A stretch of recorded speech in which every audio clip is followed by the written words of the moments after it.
Good evening, Tottenham fans. Today, I want to tell you the truth about our squad. Why we really don't rate this squad. I don't think it's about the quality of player. It's about a lot of other things. You need to take your agenda hat off towards certain players because I do honestly believe that we have got a really strong core of players, but it needs help. So in today's video, I want to just talk about what's gone wrong this season. Why is this squad seriously underperforming? And what do we need to do to fix it by next season? Now, let's all pray and hope that we're in the Premier League so we can do that in the Premier League next season. Obviously, we haven't got European football anymore, so it's a really good time to build with one game per week and try and breed in some youngsters as well. So let me just go through, firstly, what actually happened this season? What's gone wrong? Why are these players underperforming? And there is a logical reason for this. I'm telling you, there is a logical reason. So firstly,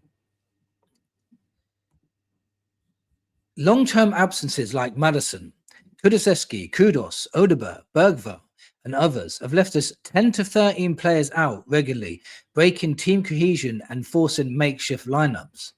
So a massive injury crisis would kill any side. If you put it this way, if Arsenal lost 10 or 11 of their best players, and this is no exaggeration, 10, 11 of their best players for 3 months or more in the season, and we're only left with 10 or 11 to 12 players throughout the season playing twice a week, do you think they'll be going for the quadruple right now? They'll be nowhere near it. Honestly, they'd be nowhere near it. So it's a massive factor that it seems to get massively ignored by the media as well. This is a serious injury crisis. This is the worst injury crisis that I've ever seen.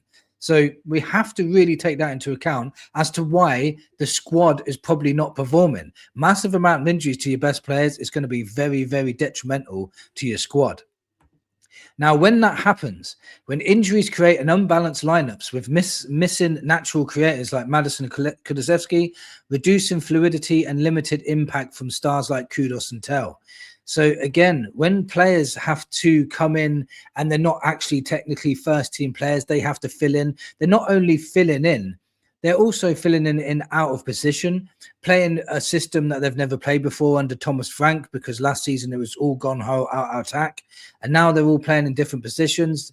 And now they've all got to play in different positions and play twice a week because there's nobody to rotate with because everybody's injured. So that causes massive disruption in your squad as well.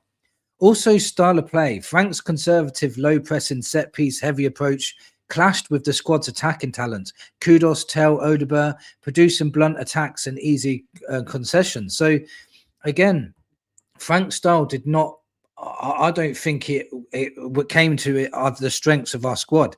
I think we've got a lot of really natural, talented attacking players that were just not utilised enough by Frank, in my opinion. And that, again, is going to affect the squad. And then when all that sort of happens, you get low team confidence. No Premier League wins in 2026. Relegation fears and a toxic atmosphere have left players looking lost with fragile mentalities and rare fightbacks.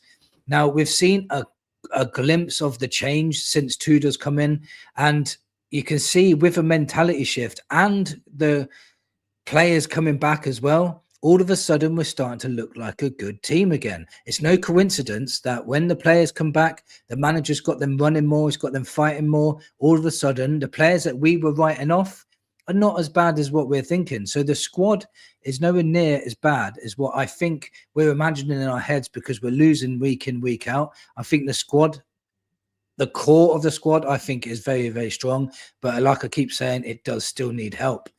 Now, we were relying heavily on Bergvall, Gray. They were just thrusting way too early. And this comes from last season as well. I know Bergvall got player of the year, but he wouldn't have if we didn't have all these injuries.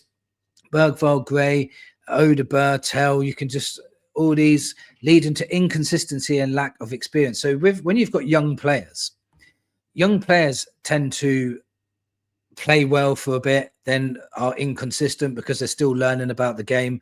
And that, again, affects your squad, affects results, affects everything when you want fluidity in the team. And when they have to play week in, week out, if they have a bad game on normal circumstances, you'd put a senior player in their place and everything's fine. But because they had to be thrown in, and the crowd are getting on their backs. They're still young, very inexperienced. Then that can really hurt your squad and hurt the mentality of performances, which again leads to more losses. Now, under Frank, training focus on defensive structure over high intensity running, leaving the squad short on stamina, aerobic base, and pressing endurance. Now, this is a big one for me because it's clear as day from all the reports that Spurs players now are running a lot more than they were under Thomas Frank. What was Frank doing fitness wise?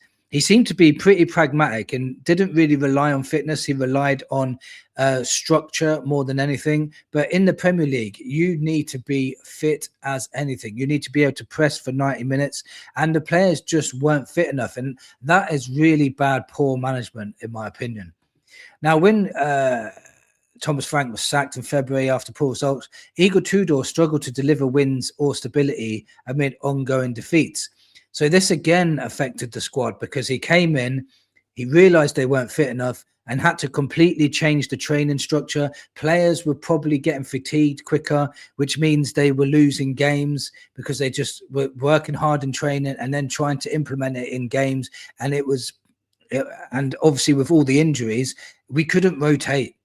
So Tudor's style of play was not working because he wanted them to run more, but we just couldn't rotate them. And again, this could probably lead to more injuries and it affects your squad. Now, if you've noticed that Igor sudden intensive off-ball runs and physical demands aim for fixed prior fitness gaps, but have caused adjustments and fatigue, like I just said, yeah. So all of this combined, finally, Tudor's got some players coming back. He can rotate. The players can now press for 90 minutes. All of a sudden, we look good. Players have come back. Manager is focusing on fitness, playing them to their strengths. Players playing in their right positions. Now we look better. So it's no coincidence that all of these things have happened this season, all of them. The injury crisis is at, once you have an injury crisis, it's a snowball effect. Everything gets affected. We start thinking that the players that have come in are not good enough because they've got to play week in, week out, and they get fatigued. They can't be rotated. They probably get injured. Then some players come back, then some other players get injured again. And it's just a snowball effect on and on and on it goes. I don't think the squad is that bad. I just think we've had an horrific amount of luck lately. Horrific. And to add to all that, it does not help that the board are not helping in any way. Like in January, for example, we knew we had all these injuries. Why didn't we just sign a couple of loan players just to get us through that injury period? You know, we might not be 1 point from relegation right now if we did. So what is the real reason? What's the truth? What's the real reason why we are we're pissed off basically about our squad, about our signings?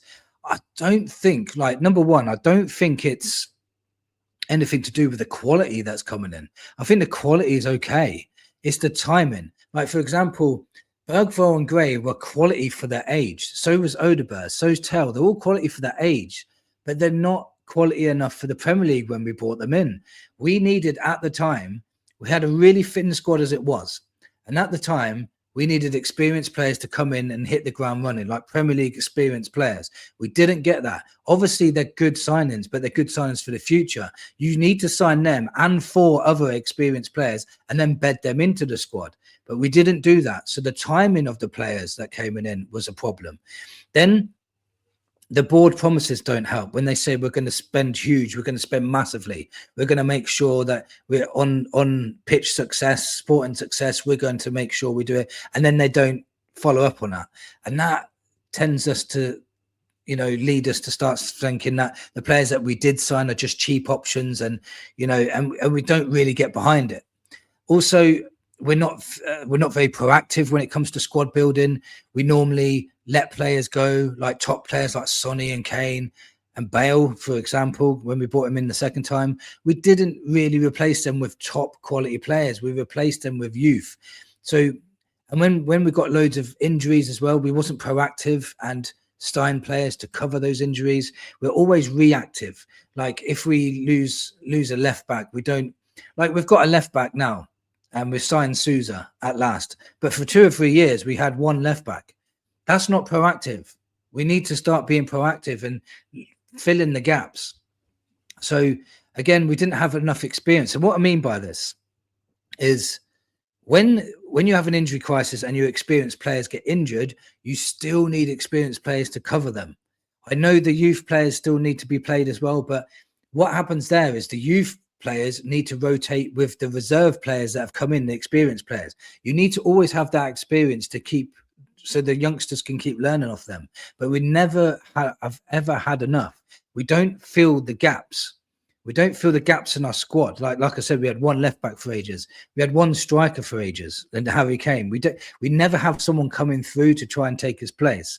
You know, we sold Brennan Johnson, and Kudus got injured straight away. We didn't do anything about it, so we had to play Odegaard on right wing, who never plays it right. He did really well, but you know, then we ended up with just one right winger again. Like, the squad needs to be filled. It needs to be filled with players that can come in. Even if we had an injury crisis, we can just tick along and make sure it's okay. So I think they're the real reasons why we're annoyed with the squad, not because we haven't got good players. I think it's because we haven't got good players to support these good players to really build a squad. We've got a good team, but when that team's not there, the squad doesn't seem to fill in as well. The levels drop a little bit.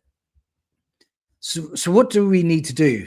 Firstly, I want to say that under 21 players don't count in squads. So this following season, I looked up who would not qualify to play in the squad. So you got a 25-man squad, and under 21 players are not put into that squad. So you can have 25 experienced players and still have loads of under 21 players, unlimited. You can have 30 of them if you want to. So with next season, Gray, Moore, Bergvall, Vuskovic, Olosesi, Tell will count as under 21 players. I'm not sure about Odegaard because he was born in February, so I'm not sure about Odegaard. But them ones definitely, Gray, Moore, Bergvall, Vuskovic, Olosesi, Tell, will count as under 21. So you've got some really good young talent players there that won't even count as the 25-man squad. So if we do get injuries, you've already got them to come in. And if you built on the injury, built in the squad, in the 25-man squad as well, then it wouldn't be such a big problem if we get injuries. Plus, we're only playing once per week next season because hopefully we're in the Premier League, but we're not in European football next year. We're playing once a week. It's a time to build. It's a time to see who stands up. And we should have a strong squad for the whole season. We could have a good season next season. If money is spent, we can build around these top players we already have. So if Enoch I don't trust a word they say, by the way. I don't trust anything. But if they were to buy a few players, we literally just need about 4 players. We need to sign a new goalkeeper. I know that for a fact. We need to sign a new goalkeeper. We need a striker or two. We need a striker or two. We definitely need a left winger and a ball player midfielder. Now, the ball player midfielder, we might get away with not signing because I think Archie Gray is a ball player midfielder. I think Bergvall's a ball player midfielder. And we've already got the likes of Conor Gallagher and Paulinho in there. So we need to sell some players and then bring some players in as well. So I would sell the likes of like Vicario, Basuma's running out of contract anyway. Bentancur maybe, you know, Davies is going to be gone. Richarlison maybe Solanke as well, and replace them with a fresher striker that can get you 20 goals per season. Then we can build on that. Then the icing on the cake, get the right manager in to build this. Get the right manager in to keep for the next 2 or 3 years, show progression and get us up to those top levels again. And the manager I would get in, and a lot of people disagree with this, but the manager you should get in is Pochettino for this. He's so good with the younger players. These younger players will excel for us. They will excel for us under Pochettino. We know that he can get results. We know that he can build a squad. We know that he can get us up to a higher level. We know that the football is going to be good. The work rate's going to be good. The defensive structure is going to be good. We know all of that already. And we know we're going to be exciting to watch again. And we all love him. It just makes perfect sense. Now, we're not got no European football. We've got an advantage over those top teams at the top as well, because they'll be playing twice a week. We won't be. So injury shouldn't affect us as much, touch wood. and we can really push for that top 4 next season. We really can. This squad is not a 16th place squad. 13 players out every single week is going to affect any squad. It really would. If we get more luck with injuries next season, this squad isn't that bad. Add a sprinkle of quality into this squad as well. And I'm telling you, I think this squad is okay. I think it's good. We'll see how good it is this weekend because we've got a lot of players back and the fitness is better. The manager's getting the best out of the players. The players are going to play in their positions. They've got more confidence now. So you'll see a completely different Tottenham on Sunday. And, well, we've seen a completely different Tottenham against Liverpool and against Atletico. But we'll see it again on Sunday against Nottingham Forest. And I'm predicting a big win for Spurs. Let me know in the comments what you think. Do you think this squad actually is okay? We just had massive amounts of bad luck. Let me know in the comments what you think. Thank you for watching. Come on, you Spurs.